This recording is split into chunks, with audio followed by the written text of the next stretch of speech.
Welcome to Padmini kitchen.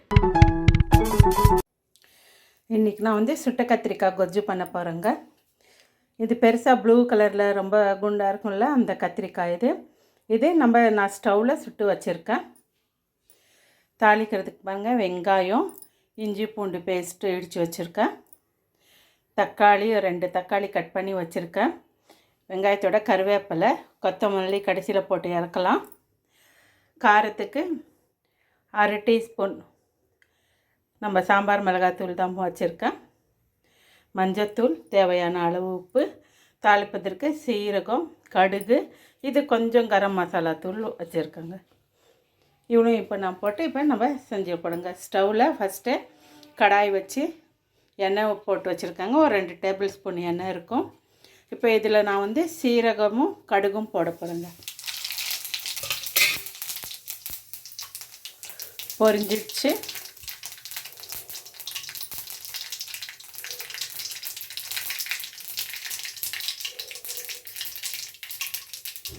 இப்போ வெங்காயம் போடுறேன், கட் பண்ணி வச்சுட்டு. வெங்காயம், கருவேப்பிலை,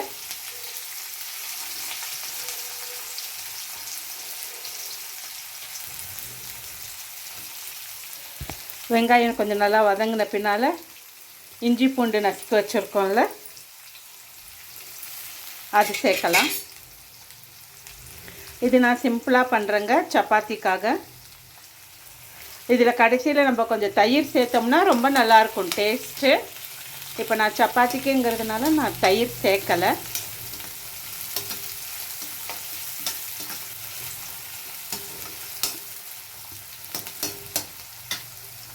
வெங்காயம் வதங்கினோடனே தக்காளி சேர்க்கணும்.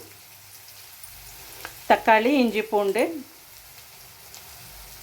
அது நல்லா வதங்கின பின்னால் நம்ம சுட்டு வச்சுருக்கோம்ல கத்திரிக்காய், அதை மசித்து அதை சேர்க்கலாம். அதுவும் கொஞ்சம் வதங்கின பின்னால் நம்ம சாம்பார் மிளகாத்தூள், உப்பு, மஞ்சத்தூள் போட்டு கொஞ்சம் நேரம் வதங்கின பின்னால் இறக்கிட்டோம்னாக்கா சுட்ட கத்திரிக்காய் கொஜ்ஜு ரெடிங்க.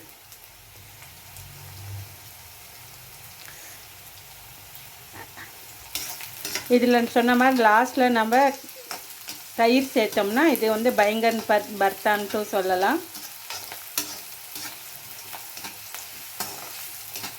இதுக்கு நம்ம பெரிய நல்ல பர்பிள் கலரில் கத்திரிக்காய் வருது இல்லையா, அந்த கத்திரிக்காய் வாங்கி சுட்டோம்னா தான் டேஸ்ட் நல்லாயிருக்கும். அது ரொம்ப சீக்கிரம் வெந்துடும். அதனால தான் அந்த கத்திரிக்காய் யூஸ் பண்ணுறது. டேஸ்ட்டும் அதுதான் இதுக்கு ரொம்ப நல்லாயிருக்கும்.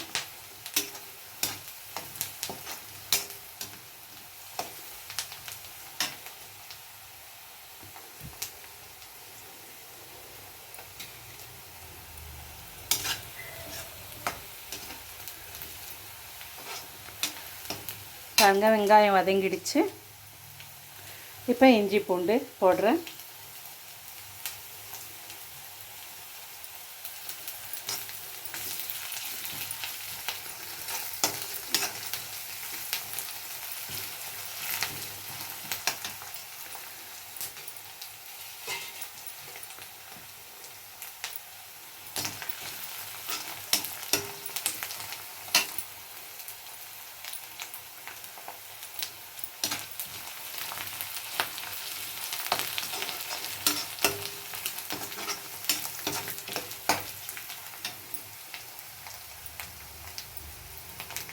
இப்போ தக்காளி சேர்க்குறேன்.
வெங்காயம் தக்காளி நல்லா வதங்கியாச்சு.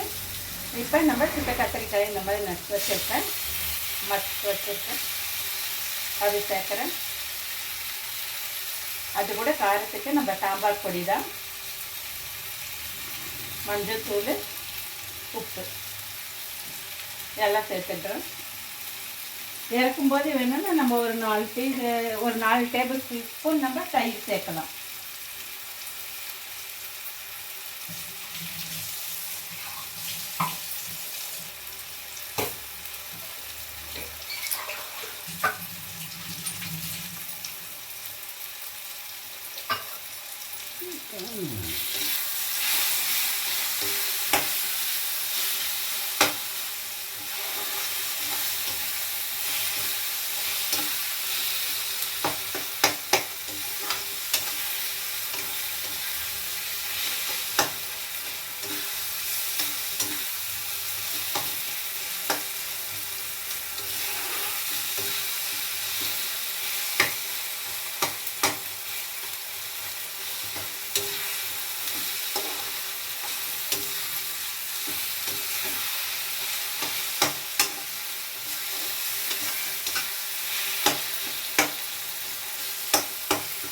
இது ரொம்ப நேரம் நம்ம கொதிக்கணுன்ட்டெல்லாம் ஒன்றும் இல்லைங்க.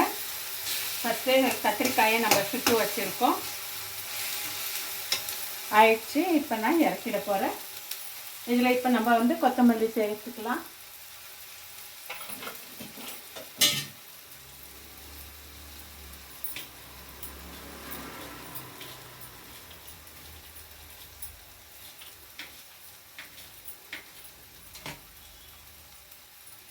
கொத்தமல்லி தூர இப்படி இறக்கும்போது தான் நம்ம தயிர் சேர்க்கணும். இந்த அளவுக்கு நம்ம ஒரு 4 டேபிள் ஸ்பூன் தயிர் சேர்த்தோம்னா போதும்.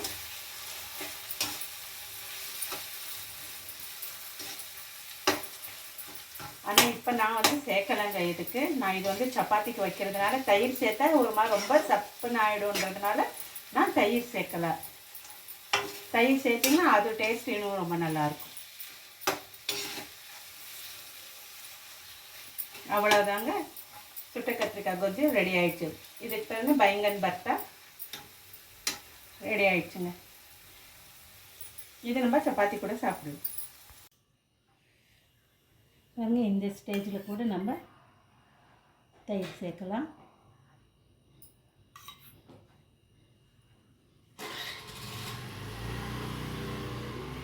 சப்பாத்தி பாருங்கள், இந்த ஸ்டேஜில் கூட நம்ம தயிர் சேர்க்கலாம். இது பைங்கன் பார்த்தா சப்பாத்தி கூட நம்ம செஞ்சு வச்சுருக்கோம். என்னுடைய சேனல் பிடிச்சிருந்துச்சுன்னா சப்ஸ்கிரைப் பண்ணுங்கள், ஷேர் பண்ணுங்கள், கமெண்ட் பண்ணுங்கள்.